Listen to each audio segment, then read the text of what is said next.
Olá, essa é a aula sobre trovadorismo. Trovadorismo é a primeira escola literária que nós vamos estudar em língua portuguesa. O período do trovadorismo é entre os séculos XII e o século XV. O contexto histórico é o final da Idade Média, mais especificamente no período da Reconquista, que consistiu na expulsão dos árabes da Península Ibérica e com a formação do Estado português. É preciso lembrar que no século II a.C., houve a chegada dos romanos à Península Ibérica. Eles permaneceram lá até o século V, quando houve a queda do Império Romano. Depois, até o século VII, houve a invasão dos germanos. E depois, a invasão dos árabes, que ficaram lá até o século XII, quando acontece o período da Reconquista, que é a expulsão dos árabes da Península Ibérica e a formação dos estados nacionais que hoje constituem a Península Ibérica. Qual é a importância histórica dessa escola literária?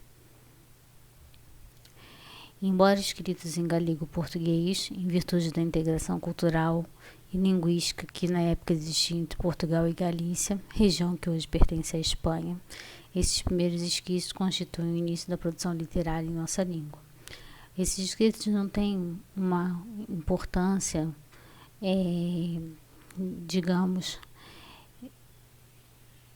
literária em si,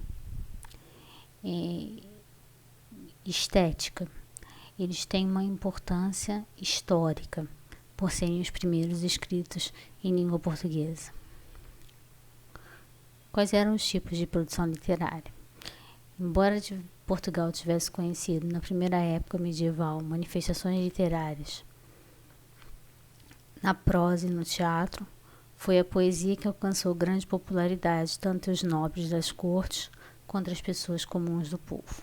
Então, a poesia, por ser de fácil memorização, ela alcançou grande popularidade entre as pessoas do povo. Então, atenção, vamos lá. Uma das razões dessa predominância foi o fato de a escrita ser pouco difundida na época, o que favorecia a difusão da poesia, que era memorizada e transmitida oralmente. Então, para quem pode pensar, né? É muito mais fácil você decorar uma música do que decorar, por exemplo, uma peça de teatro ou um texto em prosa. Então, isso acontece com os poemas, principalmente os poemas cantados, como eram os poemas da época.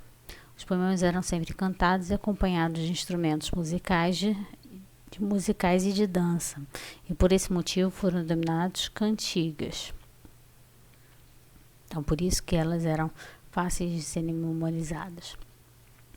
Os autores dessas cantigas eram chamados trovadores, pessoas que faziam trovas, rimas, originando o nome trovadorismo. Esses poetas geralmente pertenciam à nobreza ou ao clero, e além da letra, criavam também a música das composições que executavam para o seleto público das cortes. Entre as camadas populares, quem cantava e executava as canções, mas não as criavam, eram os jograis. Tá? Então, guardem esses nomes.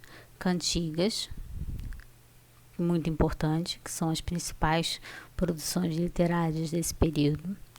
E trovadorismo, o nome trovadorismo vem dos trovadores, que eram aqueles que faziam as cantigas. Como as cantigas chegaram até nós, né? As cantigas chegaram até nós por meio dos cancioneiros, coletâneas de poemas de vários tipos, produzidos por muitos autores. Desculpa, tem alguma coisa estranha aqui.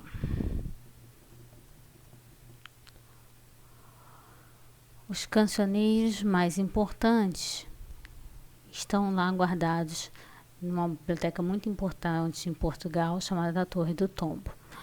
Os cancioneiros mais importantes são o Cancioneiro da Ajuda, compilado provavelmente no século XIII, o Cancioneiro da Vaticana, provavelmente compilado no século XV, o Cancioneiro da Biblioteca Nacional ou o Cancioneiro Colote Brancucci, compilado possivelmente no século XIV. Quais são os tipos de cantiga? Foram cultivadas tanto no gênero lírico quanto no gênero satírico. Então, a gente tem dois grandes tipos de cantigas, que são os gêneros lírico e satírico. O gênero lírico se divide em cantigas de amigo e cantigas de amor, e o gênero satírico em cantigas de escárnio e cantigas de maldizer.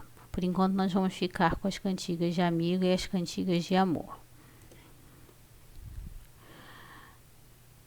Ambos os tipos foram cultivados nas cortes portuguesas por trovadores que eram, em geral, nobres do sexo masculino.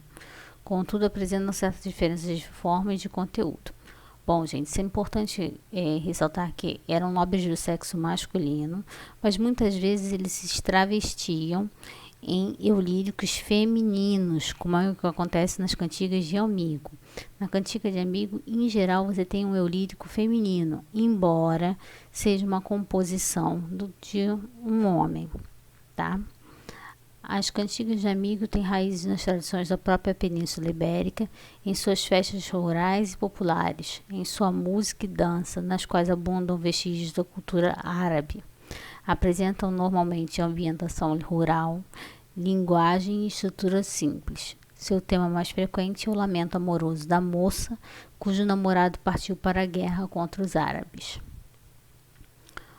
Bom, as cantigas de amor já têm raízes na poesia provençal, de Provença, região do sul da França, nos ambientes finos e aristocráticos das cortes francesas e, portanto, prendem-se a certas convenções de linguagem e sentimento. As cantigas de amor elas são mais elaboradas pelas cantigas de amigo, não se voltando essencialmente para a musicalidade. As cantigas de amor costumam ser mais trabalhadas que de amigo, como eu já disse, principalmente no que se refere às ideias e emoções. Então, as cantigas de amor, de amigo, elas são muito repetitivas, elas têm uma musicalidade muito particular, elas são feitas para serem cantadas mesmo. Elas têm um refrão muito forte, elas têm a repetição das estrofes, como a gente vai ver na análise das cantigas. Já as cantigas de amor, elas são mais trabalhadas em termos de conteúdo. O distanciamento amoroso e a elevação da mulher a um plano quase inacessível, que eles chamam de vassalagem amorosa. O que é vassalagem amorosa? O modo de produção que se tem na época é o feudalismo. No feudalismo, você tem um feudal e seus servos. E essa relação entre os dois é uma relação que a gente chama de vassalagem. Então, em que um obedece, o servo, ao senhor feudal, que é o ser a ser obedecido. E essa relação a gente chama de relação de vassalagem. A mesma coisa acontece com o homem em relação à mulher. Ele vai chamar muitas vezes essa mulher de dona, de minha senhora, porque ele está numa posição inferior à da mulher. Então, distanciamento amoroso e a elevação da mulher a um plano quase inacessível são marcas do amor cortês, tanto nas cantigas de amor portuguesa quanto nas cantigas provençais, das quais elas se originam. Bom, é isso, basicamente, que nós temos a dizer inicialmente sobre o trovadorismo. Espero que tenham gostado. Muito obrigada.